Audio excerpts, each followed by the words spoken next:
How's it going, everyone? It's Joe. So today's the day.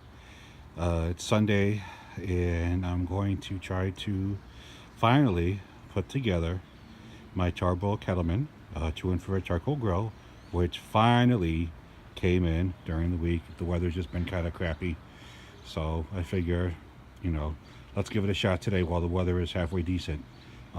Yes, I realize this is not a Weber. I have my reasons for choosing the Kettleman, and hopefully during this video I'll address a couple of those. This is going to be somewhat of an unboxing video. I'm not going to show you how I assemble it, simply because, to be honest, I don't have a tripod good enough for this camera, for this iPhone, to hold steady. I don't have anyone to, just hold the phone for me, nor would I curse them with that. So there we go. So my intention is, maybe show you the parts, and then I'm going to assemble off camera and then show you the final product. It may be like a walkthrough. Okay, so catch you back to the next section. So I took everything out of the box and I put them in no particular order. So I'm gonna just go over them real quick and then I'll start building this bad boy.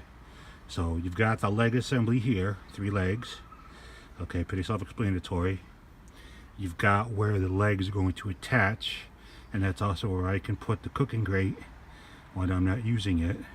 Case the wheels. This is the ash pan. Okay, it's a pretty decent sized ash pan. I like it. The usual booklets, how-tos and whatnot.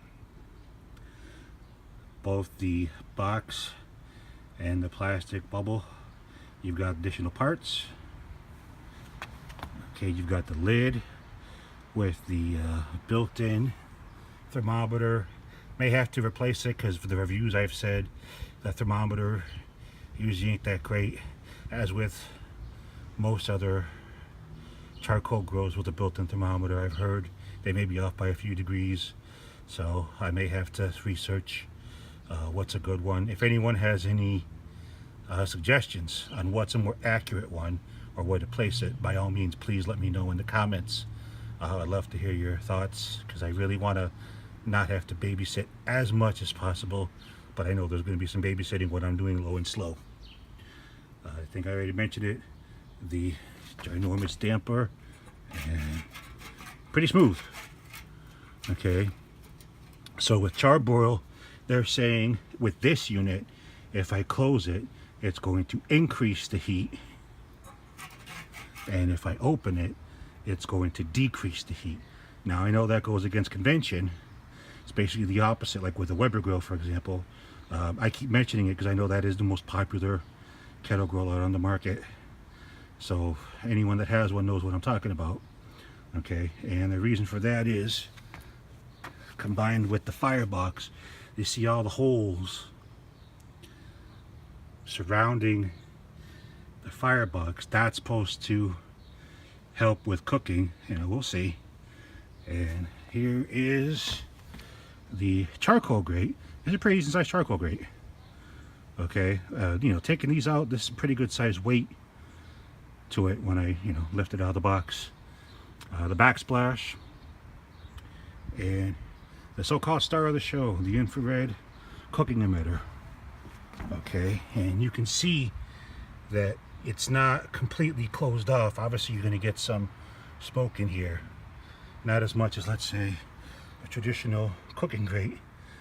You get more gaps, but this is supposed to help reduce flare-ups, which is one of the reasons why I kind of like it. And for small pieces of food to not go through, kind of like this bit of aluminum. So yeah, that's funny. So I'm gonna have to clean this off. Obviously you got bits and pieces of packaging, and I contacted Char-Broil and they say I do have to season this. I haven't called them yet, and because I want to know the proper way to do it. Hopefully the booklet will show me how, so I just have to do it once and be done with it. If anyone that has this,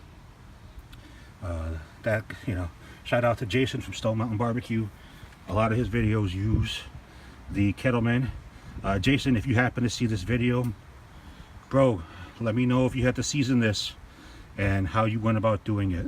Okay, so I'm gonna go ahead and assemble this you know, offline, and wish me luck. Well, here it is. Sorry it's so dark, but I was running against the clock. It took me about 53 minutes to get it done on my own. I had to tighten all the bolts. You basically need 2 adjustable wrenches to get this done. Still got the little sticky on here.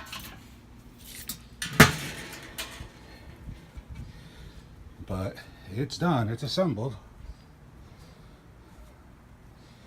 And I'll probably try to fire it up tomorrow. No idea what that noise was. And once again, sorry it's so dark. But yeah, I'm pretty pleased with the size. The damper opens and closes pretty smooth. Something's going on. Sunday night excitement, huh? Okay. Alright guys, so like I said, this took under an hour by myself. You need 2 adjustable wrenches. You know, you gotta obviously make sure you tighten them. The instructions were really easy to understand, self-explanatory. I forgot to mention it does come with a cooking guide on how to properly use the grill, so I'm gonna take a look at that, how to place the charcoal for whatever situation and whatnot. So yeah, I like how they section the parts, letters A, B, C, D, what have you, and even when you use the parts, you're going down the list in the back of the parts thingy. If anyone has bought this, you know exactly what I'm talking about. Okay, I like it. Looks pretty sexy. Alright, so as always, if you enjoy this video and want to see more, I would appreciate a like and a subscribe. Okay, have fun guys, enjoy your summer. I'm looking forward to making more videos. Take care.